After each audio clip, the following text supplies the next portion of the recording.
All right, so welcome to Mirror Path Podcast. Oh no, I'm messing it up already. So today I'm joined by Danny Rosenblad James. I'm sorry about that. Danny is an international best-selling author, writing coach, speaker, and the founder of the Storyteller's Path, a community helping heart-led writers turn the stories sitting inside them into finished books. So her work sits in a really interesting place: storytelling, healing, resilience, nature, travel, and the weird little paths life takes us down when the original map gets thrown out the window. After a life altering traumatic experience, recovery journey, Danny started using writing as more than creativity. It became a way to rebuild, reconnect, and make meaning out of what she had lived through. She's also the author of The Lost Little Dragon and her international bestseller, The Wandering Heart, which ties directly into her message around resilience, belonging, and finding your path when life does not go according to plan. So, today, we're going to talk about Danny's journey, the power of storytelling, what it means to be a misfit, and how writing can help people turn their lived experience into something real. So, without further ados, Danny, welcome to the show. Is there anything that you would like to add to that little guy right there? Yeah, thank you for having me here. I'll have to also mention that we can put our experiences, our life story, intertwined into fantasy or fictional books as well. So it's really just about the author or the writer and what they feel needs to get out of their heart and onto that paper and into a published book. Oh, okay, awesome. I'm sorry about the lag right now. But, so, can you tell us a little bit about the journey that you went through to get to where you are today? Yeah, sure. So my journey to get to where I am today, I went through a traumatic brain injury and I ended up learning how to walk, how to use my brain, how to just do things in daily life. And it was hard, a lot of pain, a lot of heartache, and I pretty much had to find myself again. And so it took about 7, 8 years before I finally felt, you know, like myself again. And in that time frame, I learned so much more about myself. I learned that I'm more than all of these things. I get to choose what happens next. And so I took the steps to make that happen. I went on around 50 podcasts and I was like, what am I going to talk about? How do I know what to talk about? So I talked about travel because I'm very passionate about travel and I had a travel blog. And then that morphed into talking about the traumatic brain injury that I had. And the more I talked about it, the more I realized how impactful it is, how inspirational it is. And it was those people that had these podcasts that said, "Why isn't this a book?" And then I realized, "Huh, you're right. Why don't I have a book of this?" And so that's why I created the international bestseller book. And then it was from there that turned into creating a community where I can help others write those stories on their hearts and get it out into the world to help others. And so that's pretty much it summed up. Okay, great. So, what led, what was life like before the traumatic injury? Let me ask that one. I used to be a marijuana farmer for 5 years. So my life was very Oh, unconventional. I'm really in line with that. So, you piqued my interest. Can you tell us a little bit about that? Or is that Yeah, something you definitely. don't want to really talk about? Oh no, I mean, in my book, I talk about it as well. So that I went down that path. I actually was hitchhiking for about a year and I found some friends that were in this area and what they were doing. So then I got introduced to the whole marijuana farming and things like that. And I just was really called and pulled to it because I got to be in nature all the time. I mean, the place that I was working, there was no reception. So it's you're definitely pulled off of the map. And it was the also that town is known as like the Wild Wild West. And it's because they only had two sheriffs of that tiny town. But it was common to have guns, like a gun on your hip, and there are bears and mountain lions and some sketchy people. So yeah. Sounds like a sounds like a perfect world that I would have wanted to be in back in the day. So, did you lived in that area, or did you just go to work out there? So I lived there pretty much half time of the year. So winter time, I there's no work for me to do. So I would just travel and go explore, see other countries, or visit my family, or whatever it was. Um, I stayed there maybe one winter just to experience it, but I love traveling too much. And if I'm not going to be working, why stay? Okay. I'm kind of the exact opposite. I do like to travel, but like I would love to just post out there in the woods, be that kind of guy that where holding a 45 on your hip is just a normal thing in case a cougar or a bear pops out. That would have been right in my zone. Where was that about? Or where was that at It's in Northern roughly? Cali. Okay. Okay. I was right up there in Washington state, so just two states up. Yeah. I see. So, now that we're done with that right there, how about where you're at right now? What are you doing with everything at the moment? So at the moment, I'm working on a fantasy trilogy book series. And this series is all about there's this scorned woman that finds out that she's actually one of the chosen ones.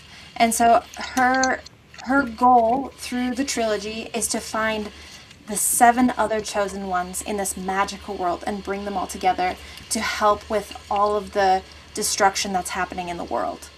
And so it really pulls on the strings of someone that needs that belonging, that feels like they need to be seen, to feel accepted, and to learn more about unity. You can't do the stuff all on your own. So that's why there's eight of them that have to come together and work together. And this is a highly magic sword. Is it like a swords and sorcery, or mostly just like more powers, more mystical? It would be more on the power, like the power side. So the trilogy series is not based on the powers. It's what's underneath the powers more than anything because the powers are based on things we have within us already. It's just I enhance them and make them more like a power. But Hmm.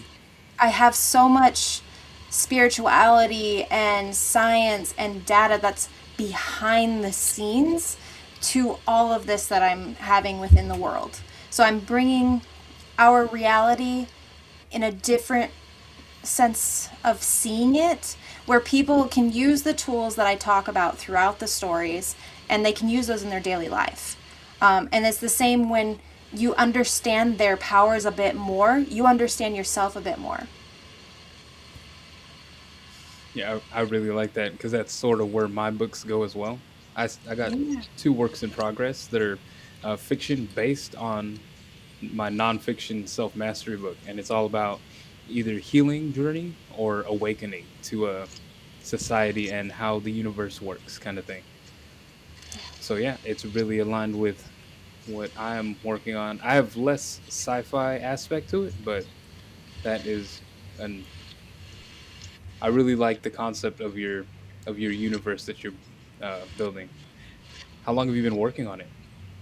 I've been working on it, I think, since December or January. Um, so, yeah, and right now I am halfway done with the first draft. And it's definitely hard because I haven't written something this big before. And so it's like I'm at 50,000 words right now and I'm aiming for 100 or 150,000 words. So it's a heck of Okay. a chunk of a book. Yeah, definitely. I'm aiming for 60,000 words for my let me see. For my From Your Dad, but for my what is that? Fractals, that's going to be a good 100,000 words that I'm going for. Yeah. But yeah, so I definitely feel the pain on that. It surprises me that some people pop out books every 3 months and just keep going. Well, But yeah, it how helps. long did it take you to actually? Oh, go ahead. I was just going to say it helps when you have that experience behind you. I mean, with anything, when we practice it, we get better.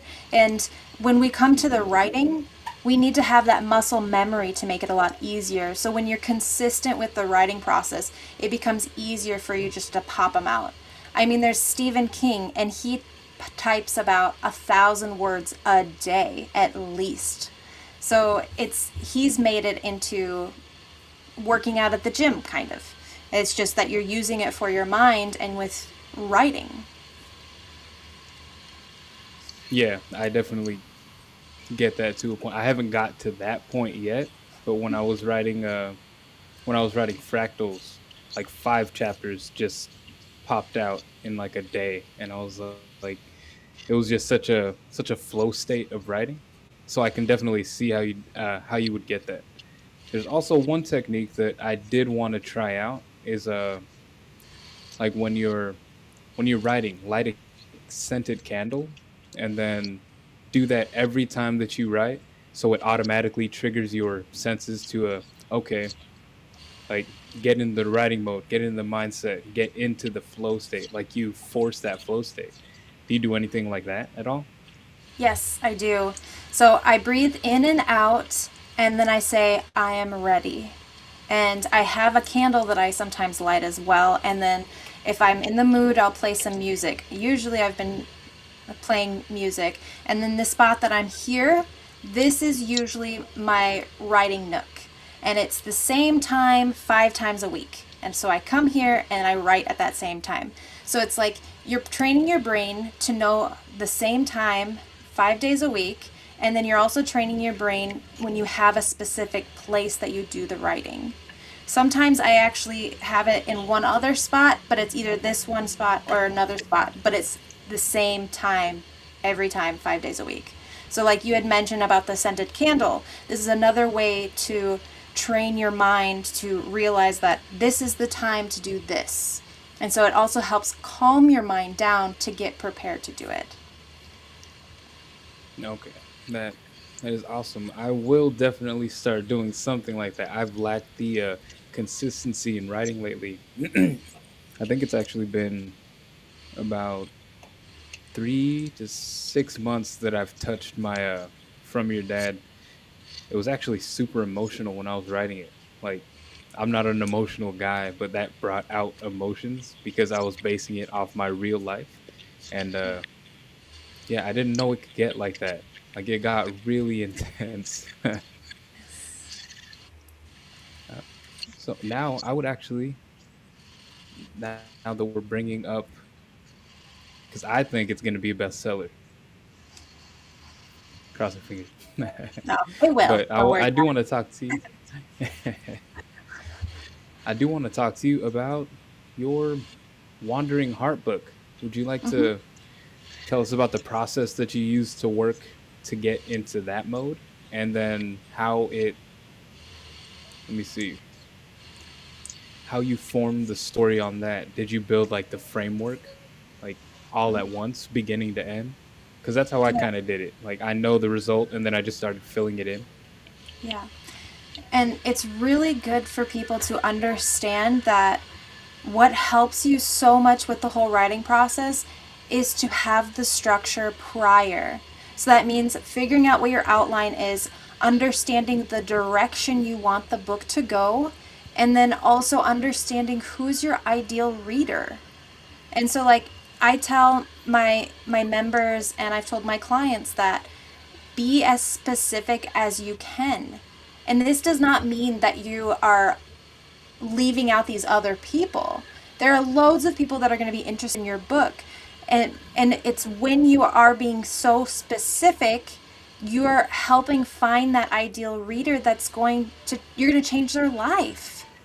And that is something that I love about books, especially when you read them and you're like, oh my gosh, they're talking to my soul. Oh, I relate so much with that, or you have some kind of connection with it. And it's because the writer, that author, thought of someone just like you when they were writing it. And so when we do this, it helps us understand the direction we're going with it as well. Because you lose sight. And that's why it's good to reconnect and be like, hey, ideal reader, what would you think if I have this as a scene? Oh, did I do well with these characters? Ah, I need to change this because you're not writing the book just for yourself. You're writing it for that ideal reader. And so you have to remember to switch your mind off a bit and be like, what would they think about this? Instead of in your own self, because that's how you can lose readers too. Yeah, that was definitely my problem because I was always trying to be like I was always thinking how it would look out to me. And the biggest feedback I got from my self-mastery book was it's not geared towards anybody. It's geared towards everybody. So you disperse the strength to kind of let it get go a little wider. But yeah, I completely understand what you're getting at there. Yeah. Yeah, because when you get too general, then it no one feels like it's for anyone particular. And then it's just out there. So for instance, if you think of Harry Potter, that series, she was writing it specifically towards the kids that didn't fit in, that felt like they were misplaced, they just didn't fit. And so those were the people, the kids that she was thinking of when she was creating this. And of course she created Harry Potter. That was that kid. And so it became such a huge hit because that was what she had in her mind when she was doing this. Yeah, that's actually one of the things that got me into fantasy was that movie, uh, Harry Potter, the whole series. I think I got through like three of them, and then I kind of grew out of it. But yeah, that whole misfit thing was really in line with me. I was always the kind of guy that would like get used to being in groups because I grew up around 9 different schools by ninth grade. So like I was always that kind of like black sheep that just gets with a group really quick and then just moves on because it was always like halfway through the year that I would move. So that's what kind of got me to be the black sheep that like fits in with every group but fits in with none at the same time. Yeah. I completely get that, and I think that's what helped so many people get with this book and the series and the movies and everything, because it called to them, because it's like pointing out, hey, misfit, this is a call for you. Yeah, exactly. So uh, I did want to ask about the Lost Little Dragon. I didn't make a thumbnail for that, but what exactly is that one about? So the Lost Little Dragon is a children's picture book that I wrote when I was pregnant. It came to my mind and wouldn't leave for months and months. And then I was like, huh, I guess I need to write this. I guess I need to make a book. And so that was my first book that I created. And I found out after creating it and everything, I was like, oh my gosh, this little dragon is my son. And it was like, he wasn't born yet or anything. But when I met my son and he got a little bit older and I looked back at my book and I'm like, holy crap, it's him. So that was pretty cool. I feel like that has something to do with intuition. Either that or you molded it into him while you were writing it and he just downloaded it. Yeah. Yep. we can get like I'm the kind of guy that could get pretty deep into that when we start talking about spiritual things and then how everything works. So that was one of the things right there. Like you just opened up a part of my brain that wants to go in and talk about that. Like have you ever done any kind of you said yours is the Wandering Heart is a lot about spirituality and the what is that? The new series? I'm forgetting the title. I'm sorry. Oh yeah. Okay, so the one I'm working on, the fantasy trilogy, is the Veins of the Void trilogy. The And so Veins of that the Void. yes, and so that trilogy is it has a mix of spirituality, science, data within it. So it's like it's still a fantasy book and has the fantasy feel and a fantasy world. However, I have it with spirituality underneath it and some of the science I'm going to be intertwining in there. And I'm going to have specific characters within there that are going to ask the right questions, or they're going to be a master or an expert in a certain field that comes back into the spirituality side of things or into the science part of things. Okay. I'm just trying to think of the different things that I really want to touch on. Like this are, are you comfortable talking about the spirituality aspect of it? Like what kind of things are in there that are more spiritual? Like So this really depends on what you define spirituality as well, because there's a lot of stuff that we have that I feel it's just us. So for instance, if you talk about intuition, I I feel like that's just something we have. Of course, a lot of people see it as more of a spiritual thing, but everybody goes walking around and they have that gut feeling that maybe they should go this way or not, or oh, this situation is not safe for me, I need to leave. And that's your intuition talking to you. So I have the main character, she has this power that's like intuition. Of course, I have it heightened. And then there's another character that has future sight. So she can see the future, but she only sees it in fragments. And then there's a third character, and she is known as, or he or she, I guess I haven't decided how I'm going to say that. So this person has a silver tongue, like they're known as silver tongues, because they can sway people with what they say. So they learn how to use their voice as something good or something bad. And so there's the fifth one. She's considered a heart reader. So I guess I should point out that, I said intuition is something that we have. Future sight, there are people I've met that they can see these things. They can see it. It's this is more of the spiritual side, I guess, where it's like what is it? Clairvoyance would be where you see it. And then there's claircognizance, clairsentience, and there's a few other clairs. But it's another sense of having a way of seeing things. And then there's the the fourth one with the way of talking. This is something that we can do within ourselves if we can study more about it and you understand more about like the body language of someone and how to present yourself to others to kind of woo them over to the way that you think. Like this is something we can do. It doesn't mean like it's something that can be bad or good. It is what it is, and you make it as if you want to use it for. I mean, you shouldn't use it as bad, but it is there to learn.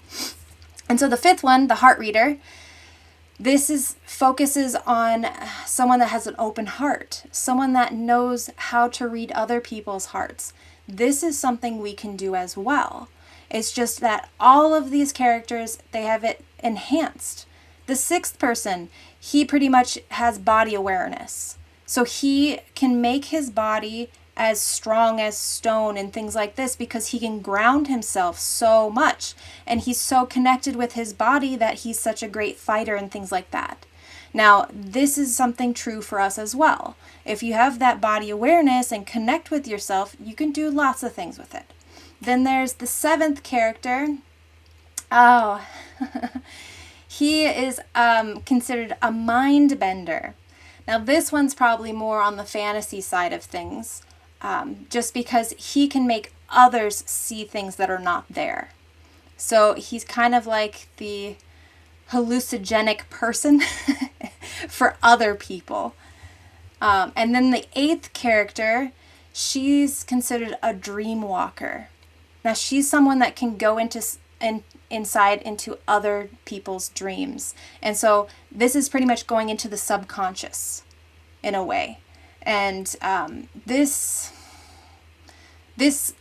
probably is like the fine line between spirituality and fantasy. I think this totally depends on an actual person in our lives who, I don't know if anyone can do this or not. I do know people that can read dreams and know exactly what's underneath the dream and what it means when you're like, oh, this happened. And they're like, oh, this means you have this problem, or this is what's happening. And you're just like, how the hell did you know all this about me? But yeah, so that's all the chosen ones have all these different powers because each country's known for a specific power that they have. Whew, I think that summed it up. No, yeah, perfectly. Like it got me. So mind bender, and then I think it was I forgot what it was called, but number three, the one that is the silver Silver tongue, tongue. the silver tongue. Yeah, there you go. They sound a little bit similar. Mm. Uh, are they, or am I just getting that wrong? So silver tongue is you're swaying with them with your words. So for instance, you can make okay, so the chosen one from there goes on stages and sings to an audience. So he's able to make the audience feel joy and happiness just from the singing. Or if he starts singing a song that's sad, they're all going to be like, "Oh," and they'll just feel all of these emotions take over their body. And so you can think of a silver tongue as someone that can sway you into signing a contract with them, or someone that can sway you into getting over a loss in your life when you've been struggling to move on. That's like the silver tongue. Now, a mind bender, they're pretty much they can get into your real reality, and then you might just start seeing things in front of you that are not there. So for instance, they could maybe make it look like you're falling in quicksand, but you're just standing there. So they get within your mind and make you see things that are not there. So that's the huge difference because the silver tongues is all about what they say to you, and then they sway you with their words, and then you're like you start believing them because you get these emotions over your body, and so you fall into that hole of following these false emotions that kind of get planted on you. Whereas a mind bender literally goes into your mind and makes you feel like whatever they like, makes you see things more than anything. Okay. Yeah, I really love the world building you're doing and the power sets that you're giving everyone. What inspired? What really like? What was the trigger to inspire uh, these types of power sets? Well, this book series was born on me thinking I was pregnant. And Oh it wow. like went on for like a month or two, I think. And then I realized that I was giving birth to this book series. And it's like I thought that the main character, like I already knew what she looked like and what her name would be. And then I thought that was going to be the baby inside of me. And then I realized, oh my gosh, this is a book. This is a book series. And so it was from there that it started just growing on its own. And I'm just like, wow, what the hell? And I'm such a nerd on anime. So it's like there's a lot of stuff that connects back to anime that I've seen or whatever. And I'm like, oh my gosh, this has to be a real world. And yeah, so that's been very helpful. Oh, that is awesome. And I'm gonna have to have you on another podcast so we could just talk about anime. People just love that. Yeah, Remote right. and Uh, Let us talk about the storyteller's path a little bit. What are you doing with that at the moment? Yeah, so the Storyteller's Path is a free writing community that I have.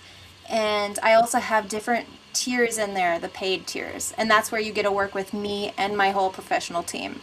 So it means like we help you with the beginning of creating a book all the way to the publishing of the book. And then if you want, we can help with the marketing as well. So it's like it takes away all of that guessing.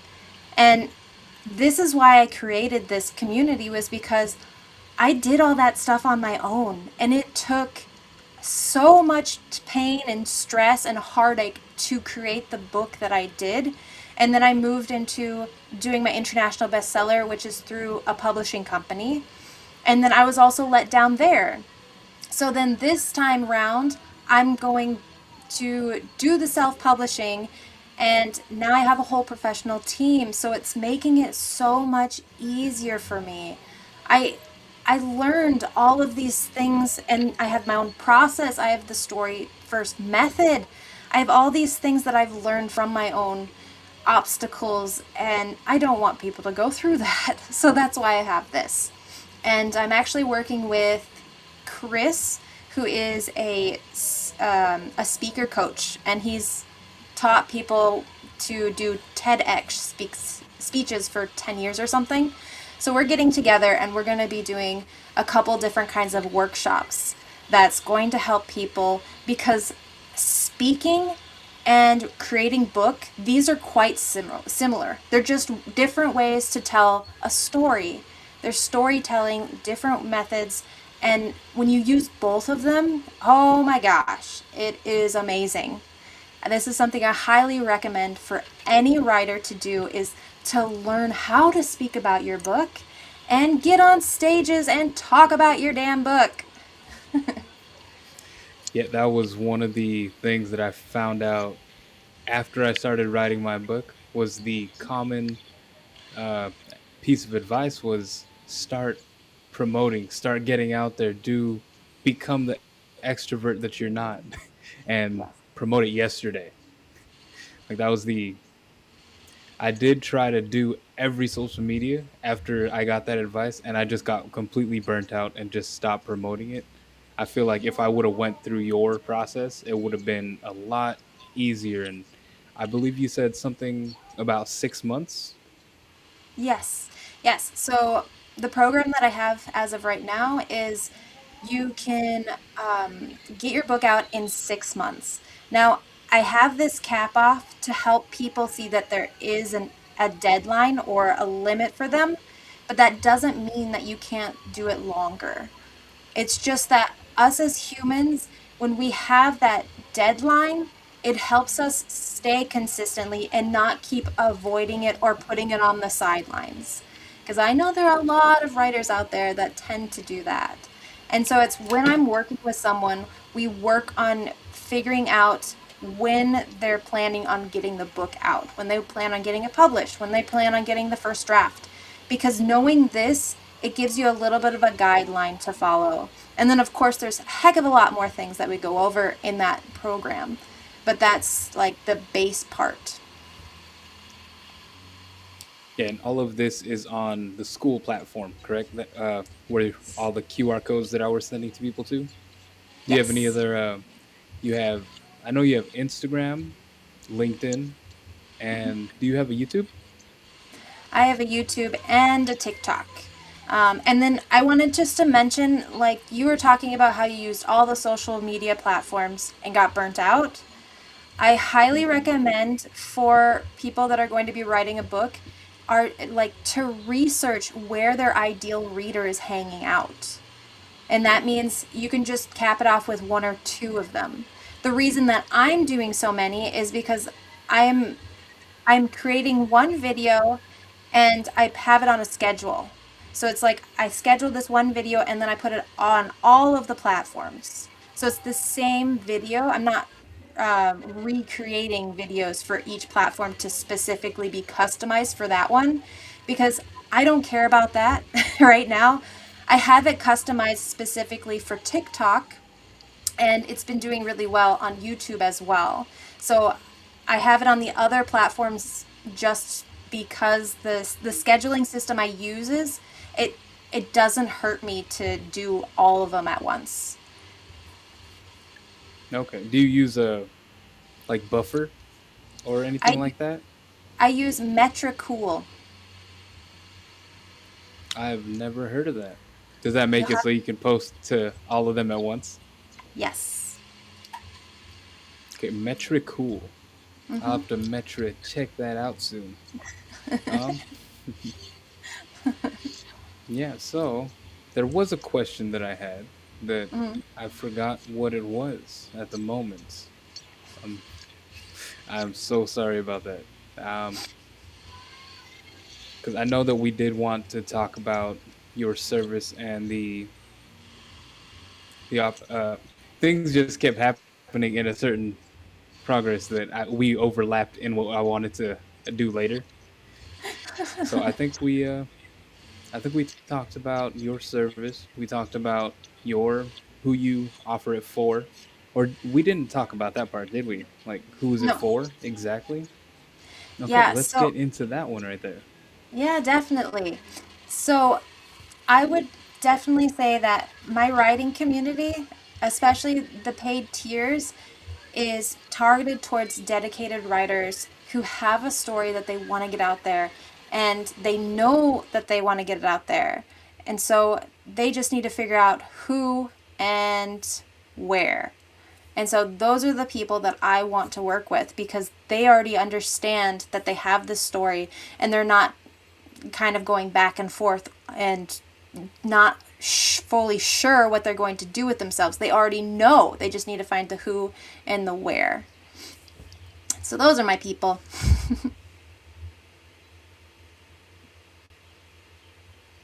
I can't hear you. Ah, You know, now I can.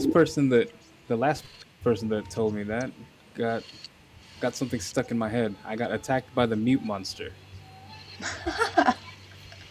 I really like that term. I'm gonna start using that with everything. Yeah. So, do you have any kind of challenges or anything that you do inside of your writing? So I've done writing challenges in the past, and sometimes I have some of my members share of other writing challenges that are happening just to help people with that. And then every Saturday is the story day. So I'll have like some kind of story game that I share with people so they get to work on different ways and different methods of telling a story. So, for instance, it could be something about censorship. So, it'd be using the senses. Another one is the iceberg theory. And then there's sometimes easy ones that are just like think of your character and put them in a situation where they see something that can't be unseen. And so that people might be like, huh, and they have to really think about it. And then they create whatever scene it is from just that detail. What is the iceberg? Uh, The iceberg theory, yes.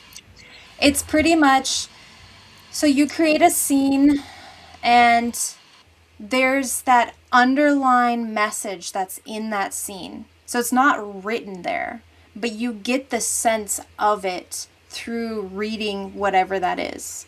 So, for instance, it could be when you could see the main character and he's fidgeting his fingers. He keeps tightening, clenching his fists and unclenching and tightening and doing that. And then you see there's sweat on his brow going down, and he keeps averting his eyes to the left or something like that. So you're already getting a feel of it just from that a little bit. And so then you would probably play a little bit more into it, and then you would find out that, oh my gosh, he is scared of this person in front of him because he owes him money, but they're just trying to talk nicely. So that's like what is happening in the scene, but you get the sense that there's this underlying message just because you get a feel of what he looks like, how he's feeling, those kinds of things. Okay. Yeah, the whole sensory thing is that is a huge part of it. I was actually struggling with that when I was writing the book, like showing, not telling. And Yes. what is that? The showing the deep, what is that? Psychology of the subconscious, how you're seeing them do that. Yeah. So that was And a, I was, go ahead.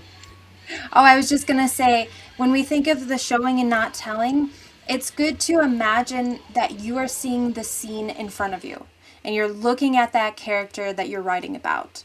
And so you're like, oh, I see that he has sweat coming off his brow. Oh my gosh, I see that he's fidgeting his fingers and he's getting scared and he looks like he's just going to jet. So when you point these out and then you get more into the censorship, the using the senses more than anything, that helps with whatever you're writing in that sense, and that makes it more of showing instead of telling, because you're not saying, oh, he was anxious. You're not saying that. You're showing the picture more than anything. Okay, that is great because I was actually still struggling with that until you said that. Like you just made it super clear to me. Like instead of saying he is anxious, like show how he's anxious. Because Yes. in my mind was fighting me because in my mind I was still like that's still telling. You're telling the reader like they're feeling like this or they're making these movements. So that Yes. just made it super simple because all the advice that I seen on that was like it was like 3 paragraphs and then I started losing like the I started losing the context. But the way you said is just don't tell them he's anxious. Show them how he's anxious. That Yes. is the easiest way for it to be implemented in mine. And you just like hit a light bulb. And Yeah. I think I'll be getting through like 3 chapters a day. Not really, but like I'll be starting again now here soon. Actually, because of your community, I really like those challenges, like some of those prompts that you said, and I really wanted to hop in there and just lose myself. But I've been so Yeah. busy with certain things, and I really want to take the time to put my writing down Yeah. Yeah, definitely when because you that's have time. powerful. Yeah, definitely when you have time, you can go into the specific category that's stories, story time together, or I can't remember exactly what I called it. But go into that category and you'll get to see all the different prompts. So you can go to the older ones and just do those if you want as well. It's great exercise to with the whole writing. Yeah, and are they just like I think there was one where I did like 3 paragraphs or something, or like 2 paragraphs. Are they all like just like a prompt like that? They vary so much. So for instance, I've given one prompt where it was that you needed to describe these 3 words. And so maybe one of the words was joy, freedom, I don't something like that.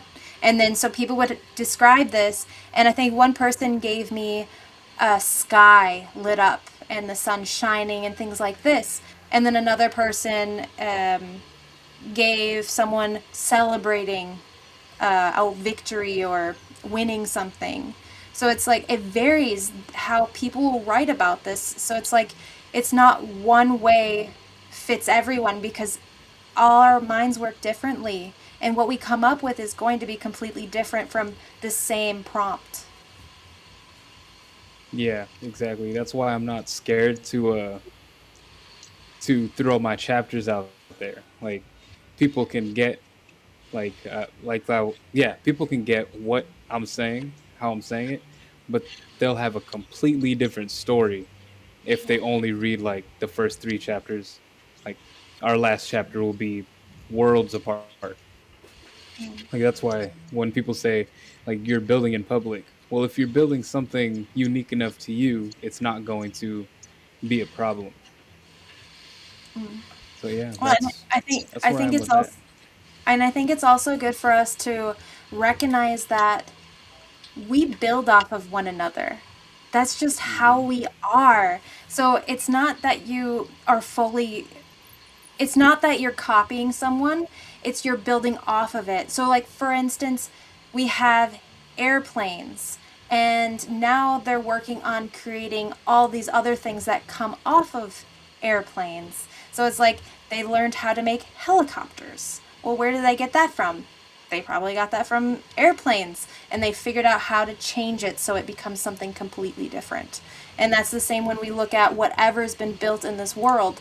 It stemmed from something that they're like, huh, how can I make that better and in my own way? And so you also can see that in some of these stories. So, for instance, like how I mentioned, I'm a big anime fan. And now I'm kind of incorporating some of the things I've taken away from some of the anime and I'm putting it into my story. So it's not I feel that it's sad to say that I'm copying it because it's not exactly the same thing because I'm doing it in my way of writing and in my way of saying the Yeah, things. So I think yeah, it you're just totally, synthesizing it. yes, completely. And we do this so much so it sucks that some people are like, "Oh, but you're just copying this." But no. Ev- you're copying everything that you've been through. Like your experiences are exactly a copy of the experiences that you went through. So yeah, that's it's funny to me when people say you're copying because like you said, it's like everyone's copying everything just in their own experiential way. Yes. It's just so these are actually the topics that I could like dive super deep into. But I did want to say like what you're talking about is why like my app. You got the app and congratulations on getting second place in the last practice boss. Uh, Yay. that came from what is that? That came from my love for like RPGs and anime. Like that's why everything looks the way it does in that app because I really liked Neverwinter and stuff like that. And I actually wanted to talk to you about that. I'll talk to you here shortly after this episode about like making a story out of certain parts of the app, like turning like your character into a story because they're all like I don't know if you noticed that part where your top 3 stats after a certain amount of time in there, it automatically chooses your class. So because my top 3 stats are this, I'm an archmage. And then it does that for everything in there. Ah, I should have checked. I know your top stats are health, um I think emotional well-being and endurance. And what is that? Let's I talk think about it was something else. I don't remember now. But the first two are right. okay, the health part. Did you want to talk or I think strength or something like that because I did hear you talking I do remember you talking about ninjutsu. Is that something that you're comfortable talking about with here? Yeah, I can talk about it. Okay, how long have you been doing that? So it's going to be going on for 2 years. Before my son, before I had him, I had done it for 2 years as well. So, but in between, I had a gap of five or 4 years or so in between there because I was pregnant and after the baby being young and everything. So, yeah, I would just say that I've been doing it for 2 years and I love it. And something I don't think a lot of people realize is when it comes to ninjutsu, it's more than a martial art because there's so much behind it. It's like you have to learn emotional well-being. You need to understand your body and get out of your emotions, and you need to let yourself be like water and flow. And doing breath work is a huge thing when it comes to ninjutsu, and understanding how to read someone else's body movements and like the feelings you get off of them. Like you can feel if someone's going to attack you and their intention. So if someone, when you're Mm-hmm. practicing with someone and then they just throw a punch at you and it's like, ah, you're like, what was that? And it's hard for you to train properly when they're not giving you 100%, or they're at least giving you some kind of intention of actually hurting you, because that's what we're training to understand how to protect ourselves. And so it's like under all of this, it's just so there's so many different layers to it. I mean, it's 9 Mm-hmm. schools that it comes from. It's for samurai and for the ninjas. Yeah, I was deep. Sorry for going off topic there. I was just deeply into martial arts back in the day, and uh, that's always a fun topic for me to explore. But I actually put that in my fractals book, a bunch of different martial arts training. Like that's going to be in book 2 of these series. So that's why I wanted to kind of talk about that, because I might study that a little bit and implement that into Elias, the main character, Nice. Yeah. because So ninjutsu is an art. yes, it is. It is 100%. And ninjutsu is we learn how to fight with all these different kinds of weapons. We learn how to turn Hmm. anything into a weapon. And how you mentioned that you're going to put it in your book coming up, the fractals. I'm going, so the fantasy trilogy book series I'm working on, I'm working towards having each country to be focused on specific martial arts. Well, not all of them, but many of them. So it's like it's going to have this underlying feel of being ninjutsu martial artist, or Wing Chun, or I can't remember. I think, oh yeah, kickboxing was another one. Mixed martial arts kickboxing I picked out for one another. And so not all the countries are known for fighting, but the ones that I've picked so far is that's how I'm going to have them when they're fighting, and give you more of the feel of how they hold themselves, how they present themselves, how they are as a person, and things like that. So each each continent, each country that you were Hmm. talking about, is a continent or a country? I'm sorry. Country. Okay, so each country, they have different. Is it separated like Asia, America, United States? Like, is it that kind of difference in there, or is there like one unified language, one unified culture? So I think I've been dabbling with the language thing, but as of right now, I'm not touching on the language. I think I'm just going to keep it the Mm-hmm. same, just the language. But the culture, the society, they're completely different. Like each country, when you travel to them through the books, you're going to get a feel of the people, the culture, the society, how it is there. So, for instance, if you are in Orleth, they have the northern lights there. They have mountains. It feels so serene and open. And this is the place that's the intuition place.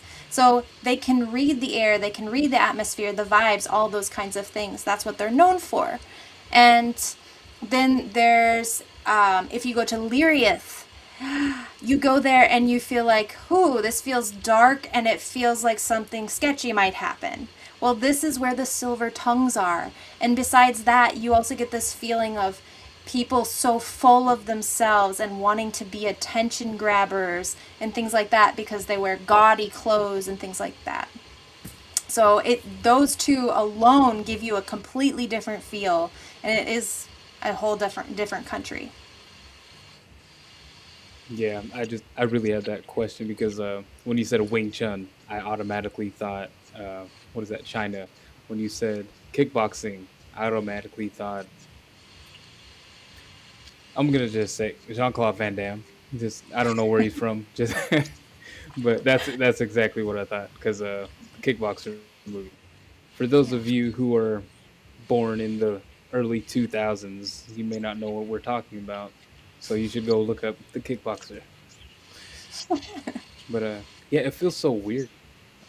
Another off-topic thing. It feels so weird to be saying I was born in the late 1900s. That's my new way of explaining that. Yep, So that's a nice let me see. Let me pop these guys back up and let me see the logo. Okay, yeah. So we'll close it out here because we are at about the hour. Is there last any last outroductions that you would like to say? one. I would have to say, if you've been feeling this call or this pull to write a book, when is it going to happen? A lot of us find reasons to avoid it or procrastinate it or put it on the side or be like, oh, it's low on the priority list. What happens when you do this is it ends up not coming out. Or there's years and years that pass and you're like, oh, I really wish I would have done that. So get out of your way and just get it going. It doesn't have to be with me, it can be with someone else. You can do it by yourself too.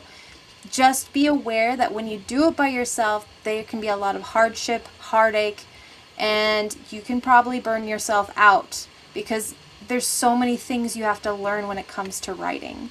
It's not just the whole writing process for making a book.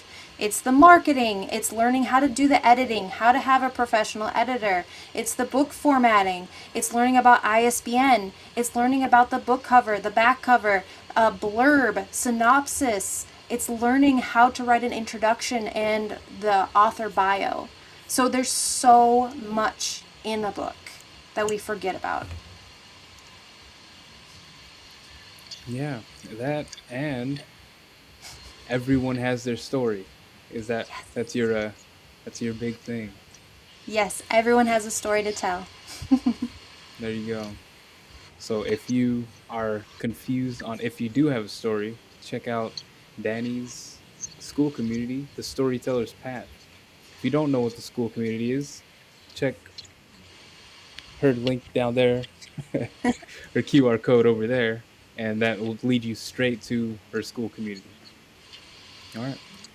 So with that, thank you, Danny, for popping in on the Mirror Path podcast. And I'll be seeing you around, and hopefully everybody that watches this will be seeing you around soon and tell you their story. Yes. Well, thank All right. you. All right. Thanks, guys. Bye bye.